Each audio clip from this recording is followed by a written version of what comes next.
everybody, it's Giraffe Day and I'm reading a book about giraffes. So today, the name of the book that I'm going to read from is Giraffes Can't Dance. And if you ever thought that you couldn't dance, think again. Maybe you just haven't had the right music to dance to. The name of the book again is Giraffes Can't Dance.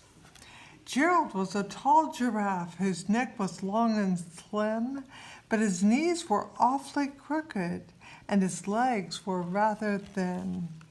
He was very good at standing still and munching shoots off trees, but when he tried to run around, he buckled at the knees. Now, every year in Africa, they hold a jungle dance where every single animal turns up to skip and prance. And this year, when the day arrived, poor Gerald felt so sad because when it came to dancing, he was really very bad. The warthogs started waltzing, and the rhinos rocked and rolled. The lions danced a tango that was elegant and bold.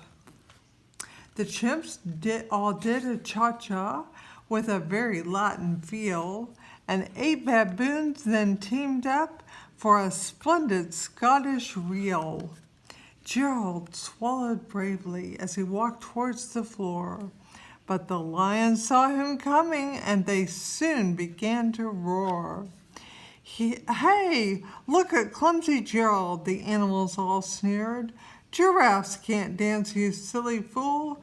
Oh, Gerald, you're so weird. Gerald simply froze up as he rooted at the spot.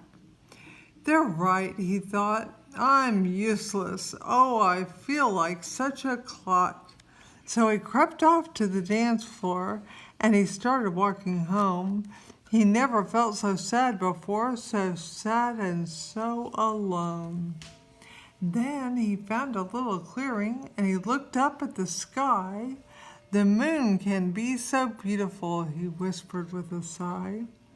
Excuse me, coughed a cricket who'd seen Gerald earlier on, but sometimes when you're different, you just need a different song. Listen to the swaying grass and listen to the trees. To me, the sweetest music is those branches in the breeze. So imagine that the lovely moon is playing just for you.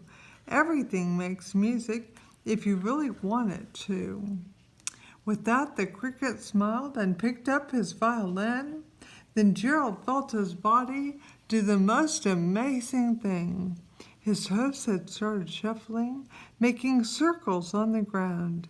His neck was gently swaying, and his tail was swishing around. He threw his legs out sideways, and he swung them everywhere when he did a backward somersault and leapt up in the air. Gerald felt so wonderful. His mouth was wide open. I'm dancing, yes, I'm dancing, Gerald cried.